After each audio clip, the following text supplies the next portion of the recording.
अभिनवित कर सकता है कोशिश से। वही बात आर्टिस्ट के साथ है और वही बात व्यक्ति के साथ है। मगर अगर नहीं करता तो वो अवरक्त, फिर वो पॉसिबिलिटी खत्म हो जाती है। वो अवरक्त होगा, वो नष्ट हो जाएगा। कैसे?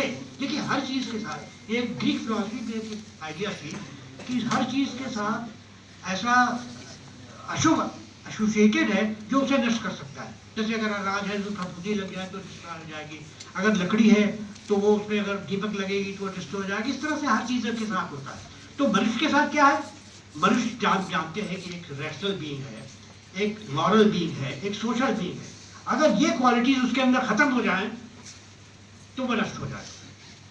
इस तरह के आइडिया है, लोगों ने इस तरह से रखा नहीं। मगर ऐसा है कि अगर मान लीजिए कि हम एज ए ह्यूमन बीइंग, मेरे अंदर रैशनैलिटी खत्म होती है, हम कोई चीज याद तक नहीं कर सकते, कोई ज्ञान नहीं है, तो अज्ञान की स्थिति, या हम दुर्गुण हमारे अंदर, हम मॉरली गिर गए हैं, दुष्ट हैं, पाप करते हैं, अत्याचारी है, और या हम किसी समाज से अकेलापन हमारे अंदर है, किसी से जुड़ नहीं सकते, किसी को प्यार नहीं कर सकते, इसलिए नहीं कर सकते, तो क्या होगा? तो कहते हैं वो सारा जो अमरत्व प्राप्त करने की वो है वो नष्ट हो जाएगा। हमारे यहाँ ट्रेडिशन में ऐसा माना गया है कि जिन राक्षसों को मारा गया और जिन दुष्ट लोगों को, उनके बारे में कभी नहीं कहा जाता किसी रूप में वो उन्होंने पुनर्जन्म दिया है। वो नष्ट हुए, उनको मारा गया तो मर गए।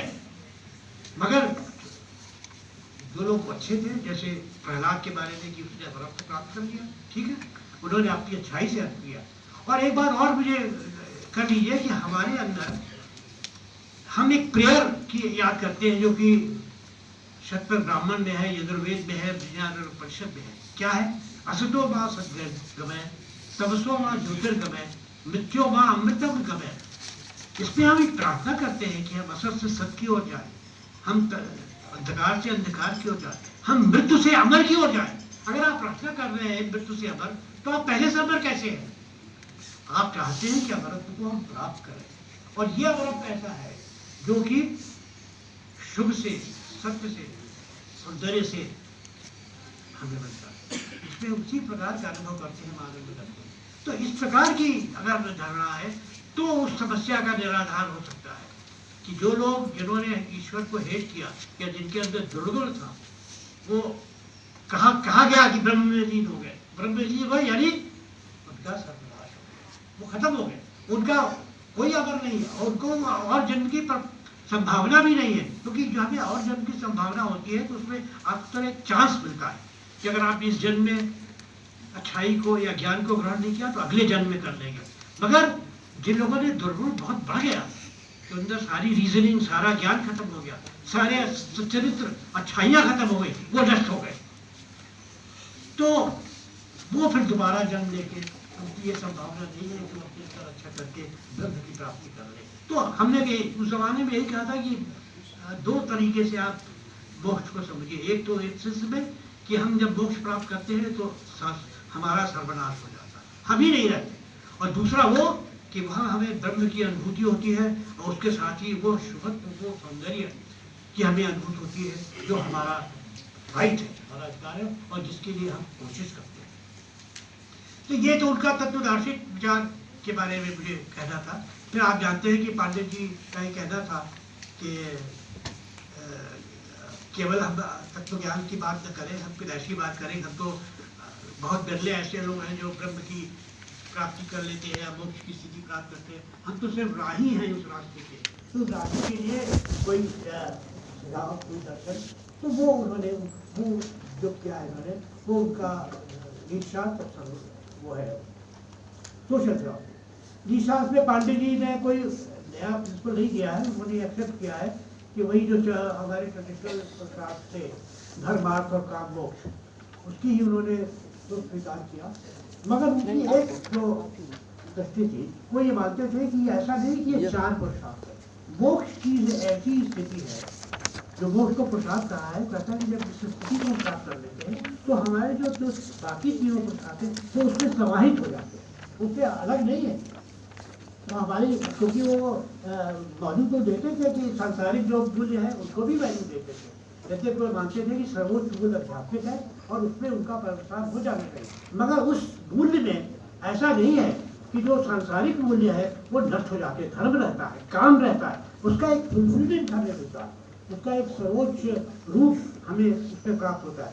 मुझे इस संबंध में मुझे याद आता है वो ब्रैडले की एक बड़ी अपील से जयंती में एक कथन था जिसमें उसने कहा था, उसने अब्सोल्यूट की बात की थी। तो लोग समझते हैं कि अब्सोल्यूट लिए जो पर्टिकुलर से उनका क्या होता है, या हमारी जो ओन डिजायर है, तो बड़ा अच्छा क्या every flame of passion chaste or carnal would still burn in the absolute, unquestioned and unabridged, no absorbed in the harmony of the higher principle. तो हमारे जो ऑर्डिनरी डिजायर्स हैं वो अनफुलफिल्ड नहीं रह जाते, या उनको हम छोड़ ही जाते, बैराज में नहीं विशेष करते थे पांडे जी। वो जो है हमारी ऑर्डिनरी डिजायर्स की फुलफिल होती है, कंप्लीट होती है उस हायर रियलाइजेशन में, जिसको जो हमारा गोल है प्राप्त करने का। तो इसलिए पांडे जी की बड़ी वैसी दृष्टि थी, वो हर एक को इस तरह से देखते थे कि जैसे ये यूनिफाइंग प्रिंसिपल जो है, जो वो चाहे वैरायटी का हो या मेटाफिजिक्स का हो या नॉलेज का हो, हर एक का कई यूनिफाइंग प्रिंसिपल ढूंढते थे। और फिर वो जब सोशल फिलॉसफी पे आए अपनी एथिक्स के बाद, तो भी वही उन्होंने दृष्टि रखी कि उन्होंने जो उनका अलोकायनवाद कहा जाता है कि उन्होंने अपनी उसको वेदांतिक फिलॉसफी सोशल फिलॉसफी कहते थे, वो कह लगे वो वेदांत से ही वो किया है, जो कि जैसा कि किसी ने कहा था कि वो पूंजीवाद और समाजवाद का एक अलग दोनों को उन्होंने किया कि विकल्प ऐसा था जिसमें समाजवाद साम्यवाद समाजवाद नहीं, समाजवाद को मानते थे, वो लोहिया के अनुयायी थे और गांधी जी की अहिंसा उन्होंने एक्सेप्ट किया, मगर वे मानते थे कि एक ऐसी सोसाइटी हो जिसमें डेमोक्रेसी हो, जिसमें सोशल इक्वलिटी हो, जिसमें पूंजी और शासन का विकेंद्रीकरण हो, डिसेंट्रलाइज, तो सेंट्रलाइज स्थिति को नहीं एक्सेप्ट करते थे। और साथ ही यही था कि अहिंसा का प्रिंसिपल, हिंसा का प्रिंसिपल हर जगह, क्योंकि अगर हमें अचीव करना है उसमें हिंसा वर्जित हो जाए, ये था। तो जो विश्व में प्रचलित मानववाद था, जिसके सिद्धांत थे ह्यूमैनिटी के या बेनिवोलेंस के या इंडिविजुअल लिबर्टी को बहुत स्थान वो देते थे, मगर साथ साथ वो कहते थे समाज के गुट के लिए काम करना हमारा एक उत्तरदायित्व है, और जिस दिन हम समाज से कट जाते हैं उस दिन समझ लीजिए कि आप अपने सोच तक नहीं पहुंच सकते। मैं इनकी खुशी भी इसी में है कि वो समाज से जुड़े। जो आदमी के स्वार्थी होता है वो अल्टीमेटली अपने ही हित का नुकसान करता है। तो हमें समाज से जुड़ना है, एक ही परम सत्ता जैसी हमारे अंदर है वैसी सारी समाज में है। तो इसकी अनुभूति जब हमें हो जाती है तो हम ये रियलाइज करते हैं कि हमारी ट्रू हैप्पीनेस जो है अपने को दूसरे के साथ जुड़े रहने में है, वो स्वार्थ से नहीं। स्वार्थ रियली एक्चुअली आपको हिट करता है, आपको रियली एक्चुअली जो सेल्फ लव है उसके अगेंस्ट पड़ता है, क्योंकि आप अपना ही नुकसान करते हैं। आपकी जो रियलिटी है वो ये है कि आप दूसरों से जुड़े हुए हैं। इसी से वो ईश्वर की, क्योंकि ह्यूमनिज्म जो वेस्ट का था वो ईश्वर को नहीं मानता था, वो कहता था ईश्वर को लाने पर हमारी स्वच्छता को बाधा पड़ेगी। मगर पांडे जी ऐसा नहीं मानते, कहते नहीं, ईश्वर तो हमारी स्वच्छता को प्रश्रय देगा, क्योंकि ईश्वर जो है उसी ने क्रिएट किया है और उसने मैन को क्रिएट किया है अपनी ही इमेज में। तो जो स्वच्छता ईश्वर में है वही मानव में है।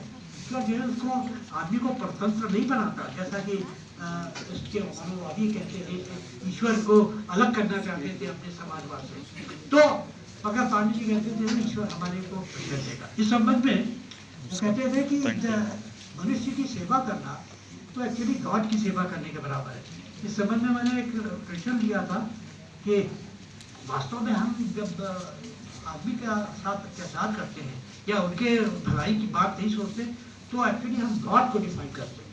राधा कृष्ण ने एक बार कहा था, if human beings suffer humiliation, God himself is humiliated, और there is nothing higher than man and who is the incarnation of divinity.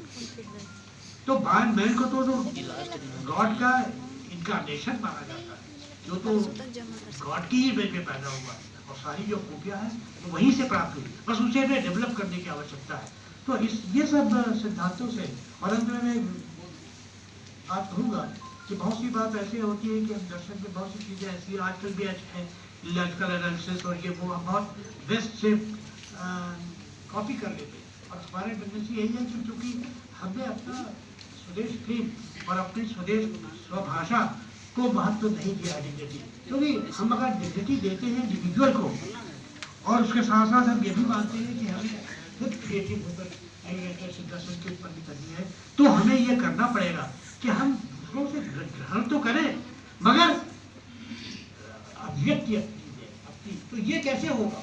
तो इसीलिए गांधी जी ने कहा था we must keep our windows open, letting in winds from across the world without being blown away by any. तो ये हमें करना है कि without being blown by any we must certainly receive from others, but keep our own dignity, keep our own thoughts in our minds. और अंत में मैं ये कहूँगा कि आपको इसके बाद जो पांडे जी का था थियरी ऑफ नॉलेज पर भी उनका यही अटेम्प्ट था कि एक मूल ऐसा सिद्धांत हम प्राप्त करें जो हमारे सारे ज्ञान के आधार हो। उसमें भी उन्होंने गहन ज्ञान मीमांसा क्या एक सेंट्रल प्रिंसिपल है जिससे हमारे सारे ज्ञान, तो उनकी दृष्टि यह रहती थी कि हम एक जो यूनिटी है रियलिटी वो प्राप्त करें, मगर वो यूनिटी को प्राप्त करने में वो मल्टीप्लिसिटी या जो विभिन्नता है वो भी एक साथ